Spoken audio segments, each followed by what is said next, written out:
Thank you, Julio, our host here at beautiful University of Miami, the home team of the South America 30 and over soccer championship team.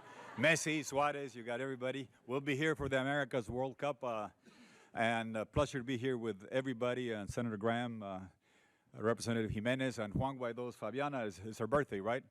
If you see his voice a little raspy, he's been singing at the karaoke for her happy birthday to Fabiana. Yes, a big hand for her. How did I work? I worked fine, but I want to concentrate, Morgan, in time is of the essence.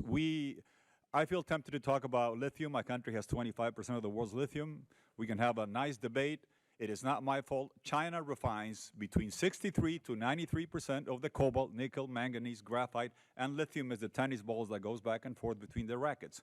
Until you change that, China is going to continue to be the #1 trade partner for South America because we have a lot of energy, we have a lot of food, we had a lot of minerals, and Luis Alberto Lacalle Pou, fourth-generation right-wingers in Uruguay, is queued up to sign a free trade agreement with China because the U.S. is not open for business and neither is Europe. Such is how the cookie crumbles. I want to concentrate on the issue that is the most important right now for South America. It's rule of the law or versus rule of the jungle. Security against criminality. Human rights against crimes against humanity. Democracy against autocracy. Freedom against tyranny. It all gets distilled and it comes down to one place. Sometimes in life, once in life, in one place, the direction of a hemisphere and the future of a country turns on what happens in a few weeks. And here we are. Kenny Loggins, this is it. Venezuela, write it down. This is what's going to happen in the next few weeks because everything will hinge on that. The Niners all are congregated in Venezuela. The Niners are Cuba 59, Iran 79, Putin 99, Chavez 99. They all converged and they're all in Venezuela and they gotten a hold of that country. And we're going to decide between who, what, and how. I'm going to run that through that very quickly. Who? Maduro. He's got a $15 million bounty on his head, courtesy of the DEA. He's got lawsuits against in The Hague for crimes against humanity documented by the United Nations with a long list that he has. And he has to choose between a cold cell in The Hague or a warm hammock in Havana. That's why he wants to stay in power. And on the other side, we have Machado. The ones of us that know her, and we praised Juan Guaido, Ledesma, Leopoldo Lopez, and now we're down to Machado. The last man standing is a woman with a misty titanium smile, unbreakable, eloquent, intelligent. She's giving up everything. She's mothered by Zoom. 10 years she doesn't see her kids. She doesn't have a passport. She has to travel in a car because they don't sell her airplane tickets because she is a terrorist, according to the government. She's disbarred from running because she did not put her sworn statement, the lunch tickets, in the Congress in 2015. And this is Maduro doing that on her. I don't know about you, Juan, but I wouldn't take a lunch ticket from Maduro. You'd get Havana syndrome, I think, with him. And they don't let her run. And we have to decide right now what's going to happen. Senator Graham, in the next few weeks, we're going to decide if we lose Venezuela forever. And then we'll have the three tyrannies, Cuba, Nicaragua, and Venezuela. Mr. Biden, I hate to say this under your watch, Nicaragua 2022 and Venezuela 2024, history is going to call you on it. We will call you on it because they are selling Venezuela down the river right now as we speak. The issue is, as a country, as a region, and as a global hotspot. As a country, what do you want from Venezuela? You want it to export oil and not people or drugs. Right now, they're exporting people to the border, 8 million people. They're exporting drugs, all the cocaine that's being re-exported. And it's not an reliable energy partner. With Maduro, you know, the short-term equations is, I want 100,000 barrels, the Chevron license, this. That is not the issue. You want 3 million barrels of oil a day, 8 million people coming back, and have Venezuela be a reliable supplier. Get Machado and the people of Venezuela to vote in a free election, and things will change. As a hemisphere, 9/11/2001, we signed a document. It'll be forever the second most relevant thing that happened that day. In Lima, Colin Powell was there. We said this region is democratic. We're not Asia. We're not Africa. We are all democratic. The exception was Cuba. Now it's Nicaragua. Now it's Venezuela. So if you want a hybrid neighborhood with dictatorships and democracy, let Machado let Maduro stay in power and get Machado gone. And have a global hotspot. Senator Graham, I appreciate what you said. Let me tell you something about Venezuela. It's occupied territory by the sheriff, not with an S, with a C and a double H. Cuba, Hezbollah, Hamas, ELN, Russia, Iran, FARC, Sheriff. They have occupied and dismembered the country. They did not fire a single missile. They're all there. You don't believe me? Google Lavrov, April 2023. Where does he go? Venezuela, Cuba, Nicaragua. Google Raisi, June 2023. Venezuela, Cuba, Nicaragua. They're the puppet regimes. ELN, FARC, they all live there.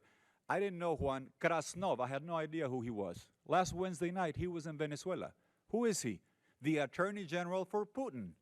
What's he going to teach Venezuela? How to Navalny Maria Corina? I mean, what exactly is he going to do while he's there? Yeah, after killing Navalny. So this is the final, and I'll close with this. What is the U.S. role so important? The U.S. government got taken for a ride. In October, they signed a Barbados agreement. It said specifically, and Maduro signed it, the opposition gets to pick its candidate. Knowing this, Venezuelans came out in droves, and they come out time and again. Do not ask them to keep fighting. They bury their dead, they keep fighting. They visit their prisoners in jail, they keep fighting. They cry for their exiles, they keep fighting. They came out, 92% voted for Machado. I'm not sure that Biden is getting that much in the primaries on the Democratic side. They got 92% came out for Machado, knowing that the Barbados agreement said we could pick a candidate.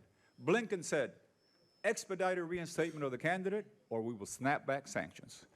I'll be very frank, Senator Graham, I was not expecting Amazon Prime, expedited 2-day delivery, but it's been 6 months, nothing happened, no snapback. Then the license was partially renewed, 45-day wind down. This is a soccer World Cup with a long overtime. And then you can give particular licenses to them. They know how the game is going to be played. And here we are, and look where we are, Morgan. I'll close with this. We're down to the fact that Machado cannot run. She put her country over her candidacy. She beats Maduro 4-1, 5-1, 6-1. She said, okay, Corina Lloris, an academic, 80-year-old, beautiful, wonderful woman. We try to register her. No, you cannot register her. Now we have a diplomat, Edmundo. Todo el mundo con Edmundo. We're talking about the substitute of the one that should have been running. Now, all we ask is let him run and let Machado be free on the streets to campaign so we can save Venezuela. And that requires Mr. Biden, Mr. Lula, Mr. Petro to just come out and say one thing. We're going to let Edmundo run, and we're going to let Machado be on the street to campaign to save Venezuela. That's all you have to do. We don't want you to help us. Just stop helping Maduro. And then Venezuelan people will take care of it. And if we get Edmundo on the ballot, and Machado is free and not jailed to be able to campaign, I guarantee you the Venezuelan people, July 28th, will be singing their national anthem loud and clear. Glory to the brave people who shook off the yoke. Do not help Maduro put the yoke down on the Venezuela people. Edmundo on the ballot, Machado campaigning, they will take care of democracy in Venezuela. Thank you. Yeah.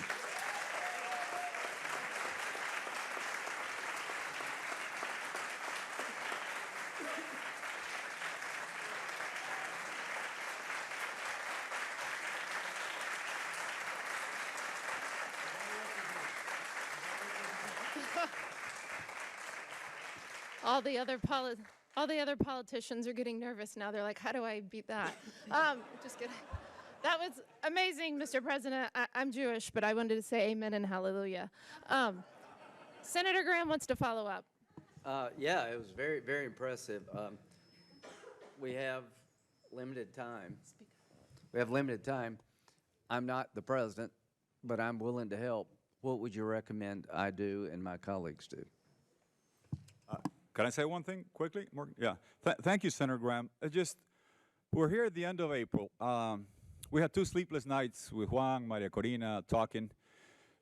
Edmundo is the candidate, and we're talking, right? Maria Corina is not on the field, right? She's going to be on the bench coaching and transferring the vote. So we're down to the substitute of the substitute. Just get him on the ballot. The party symbol is Mesa de Unidad Democrática, la Mesa de la Manito. Just keep that alive.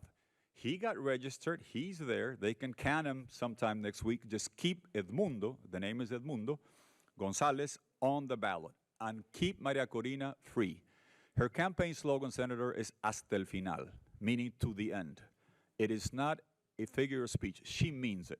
When you do opposition in Venezuela, either exile is in your destiny, surrender. She's not going to go to exile. She's not going to surrender. So then you have left jail or cemetery.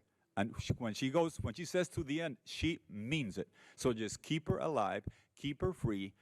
Petro, Colombia, and Lula in Brazil asked Biden to give sanctions relief so that we could register the candidate. And lo and behold, here we are. We didn't do it. And now we got to get Biden to simply say, we will only recognize elections as legitimate if Edmundo is on the ballot and Machado is campaigning. So, if not, all the sanctions in the world. And I'll let you, one last little hint for you. It makes very uncomfortable, it's an uncomfortable discussion. Maduro is trying to use judges to disbar people from running. You can relate to what that means inside the U.S. system and why it would make some people uncomfortable to discuss that. But that's your issue here. That should not prevent you from acting in Venezuela, and it's between now and July 28th, where it's do or die. well, with your help and my friend in the House, why don't we do a sense of the Senate resolution urging the president to do exactly what you said? Thank you. And make the Senate vote on it. Thank you. Great. We are going to get to everybody.